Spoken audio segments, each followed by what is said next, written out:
Alright guys, I'm casting again. I can't believe I didn't record this. Wow, it happened this is the second time ever happened to me. Play the game, forgot to record. So we're casting it. It's a replay. Alright, and my opponent is French and I was HRE, and I was I go into the game thinking, okay, I'm dead. I probably can't win this because my win rate in HRE versus French is probably 10% at best. So yeah, I had the pretty casual mentality. I didn't have the, so I wasn't very tense. I was more relaxed in this game. So yeah, my plan was to make enough spearmen in early game so that I don't die. That's it, and hopefully I grab some relics and go from there. Review everything. Okay, I'm in red. The color is a little bit messed up because the team color thing. Let me change the team color thing. I think that's oh wait, maybe I can just change this. Yeah, from my perspective, I am blue. My opponent is red, but somehow on the minimap, my opponent is blue and I am red. This whole color scheme thing is so messed up. Anyways, I'm blue here, on the left side of the map. And my opponent is actually really annoying because if you look at the minimap, it's gonna confuse you a lot. So let's change the color thing. Why do you have to do this? Where do you change the color? UI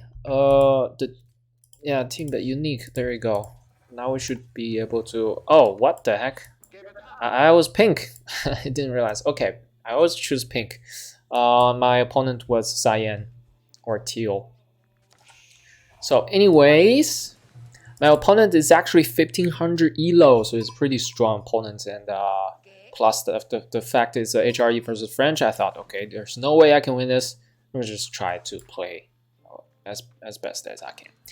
Let's speed up. The opening is pretty standard. Nothing really happened except for one different factor is my opponent to win for Chamber of Commerce, which I scouted subsequently. So I was like a little bit relieved. At least the first night won't be that early. It will be a little bit later because without bonus production speed, the first night will arrive much later. Plus, they have to make stable. So yeah, let's speed up. So I guess my opponent was just also trying out new meta, new build order for the new patch because the Chamber of Commerce has been changed. What does it do now as a market? Trains one free trader for each economic technology researched. Oh, okay. I see. So yeah, okay. So if he just research this, he gets a free trader each time he researches those. That's pretty cool, actually. He saves a lot of money, actually. One trader is 60 gold. That's pretty expensive. And each trip brings him 60 gold, exactly. So it takes one trip only to break even the cost. Plus he's gonna get quite a few traders for free because he can get all the cheap upgrades, and yeah, he got this upgrade just specifically just for getting the free trader. So that's pretty sweet for him. We're gonna pay attention to the income per minute and see just how much more gold does he gain from this. I poke down his scout. All right. So he went for barracks plus a archery range.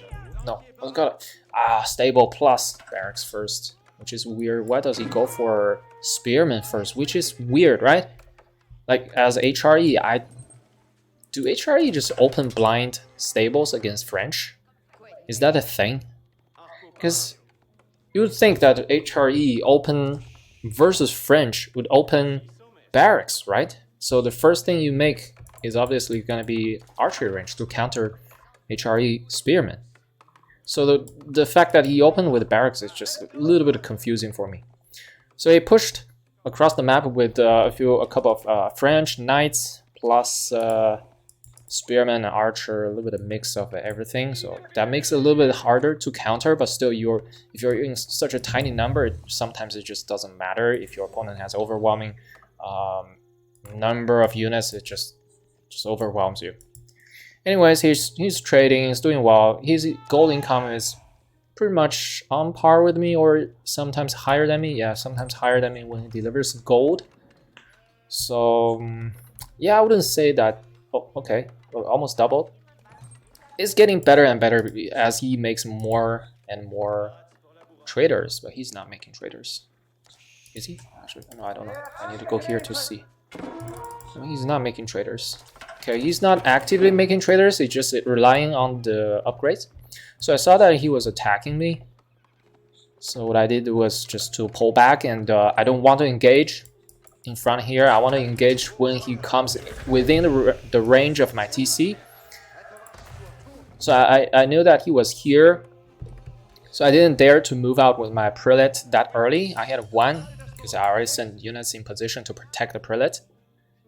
And I didn't send out another one very, right away. I waited a little bit to see what's going on, if he's being very aggressive, very trying to contain me or anything. So he actually made a detour going around my base, which is something that confused me quite a bit. Like, yeah, I mean, it makes sense because he doesn't want to engage directly into the TC, obviously. But here he saw that there, like, I swear he saw this, but he's not attacking those. He's not attacking those. Maybe he didn't pay attention. He was macroing at home. Yeah, he's not even looking. Let me see when he looks. Okay, now he looks. Now he's attacking. Probably he just didn't pay attention. If he paid attention, he would know that I had a lot of villagers gathering deer here, so he could have grabbed some free kills over there. So now he missed the opportunity already, so missed his window to do damage. And I have a bunch of infantries chasing after him. Even though he had a few archers, it's not going to be enough because I have men at arm that can tank the archers' shots pretty well. Alright, I'm sending out another prelate here. I think I was supply blocked pretty badly at around 50, 60-ish. Yeah, I think after this fight I got supply blocked really hard.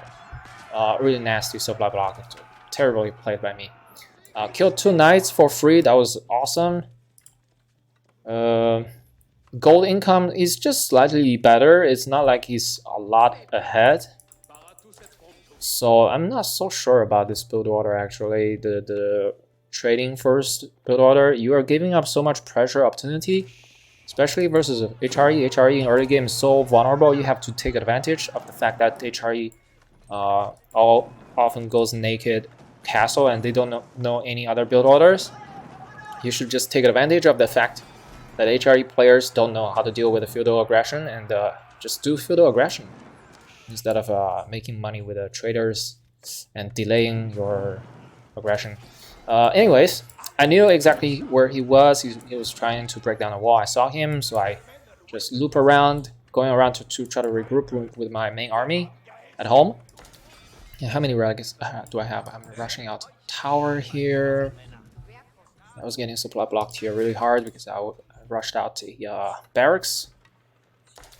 Totally didn't pay attention here. Not very well played by me. Okay, coming in with the raid.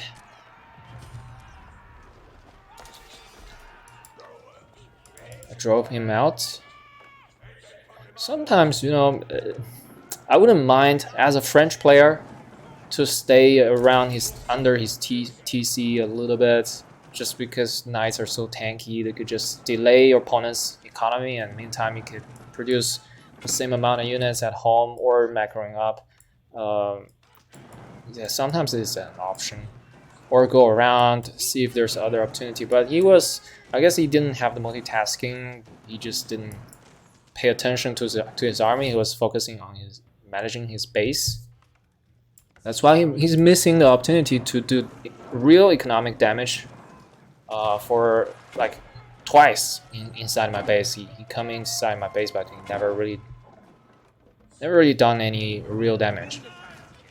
So I was just massing a lot of army, a lot of infantry. They just do very well against any kind of units. So men at arms is very all around, very strong with their special upgrades.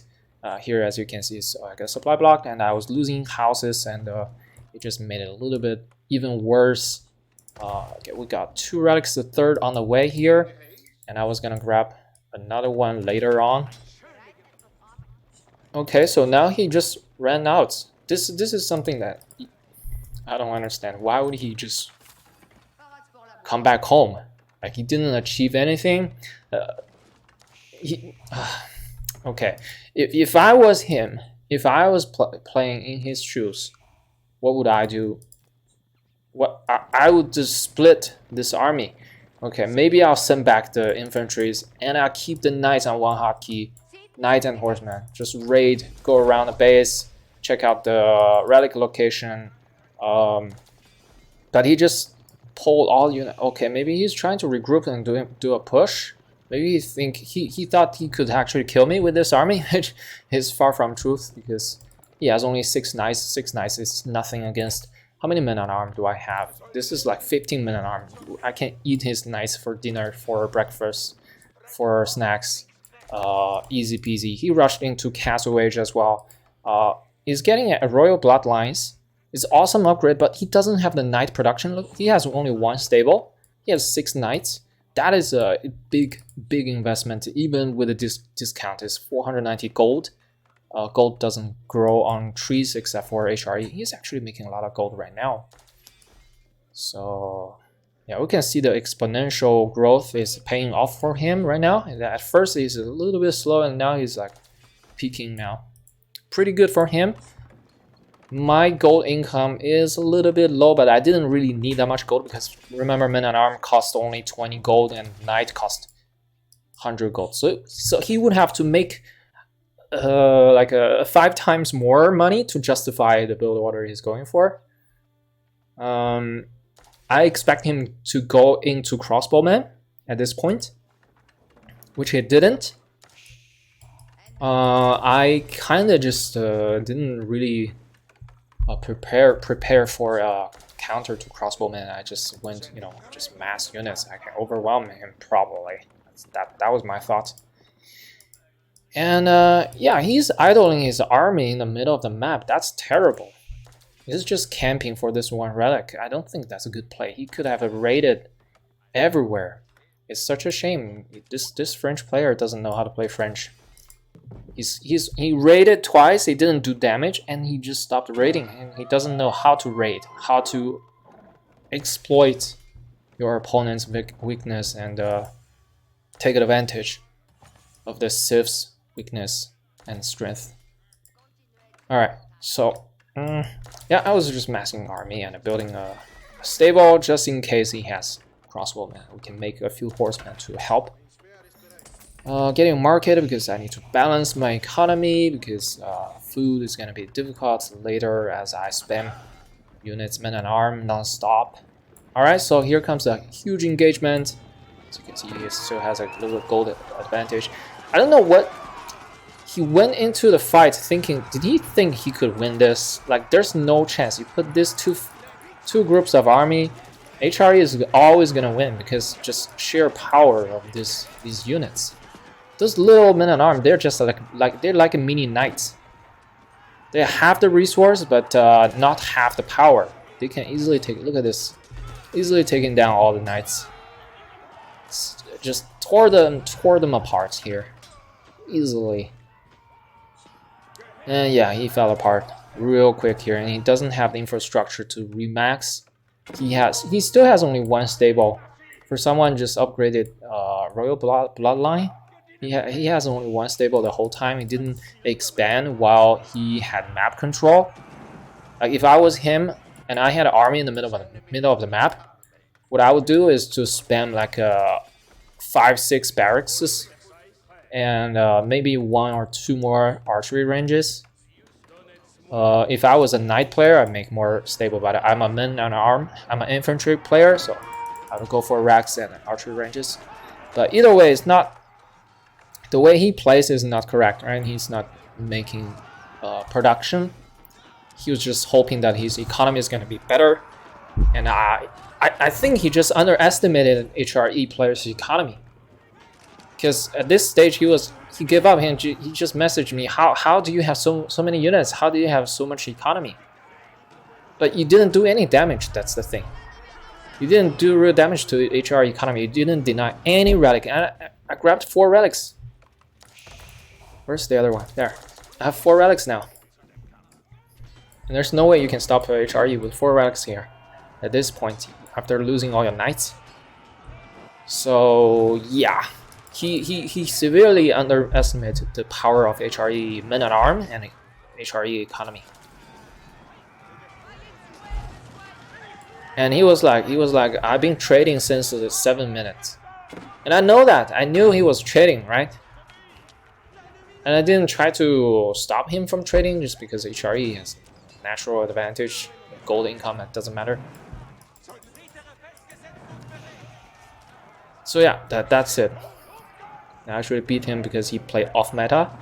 Actually, if he just played aggressive, he definitely has a upper hand there. But I don't know. French should have an upper hand, but he didn't take advantage of French. Yeah, poorly played by my opponent. I can't see anything. Oh, I just jump out of the screen. Okay, whatever. Let me see the string. Let me see the timeline here. Total units count. He had more units, but this advantage is just archers. It doesn't matter at all. Archers so weak, and I wasn't making spearmen anyway.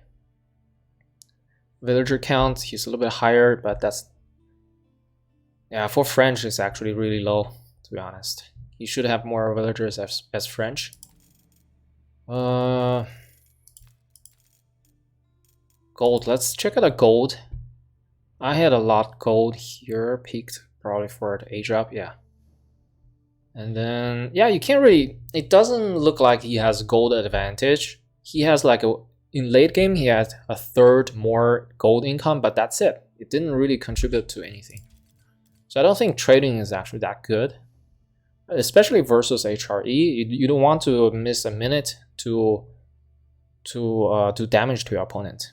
You don't want to let HRE get into castle, get the relics for free. If you're dealing with some passive civs versus English maybe, or Abbasid, maybe you can go for trading, but not versus HRE. Military.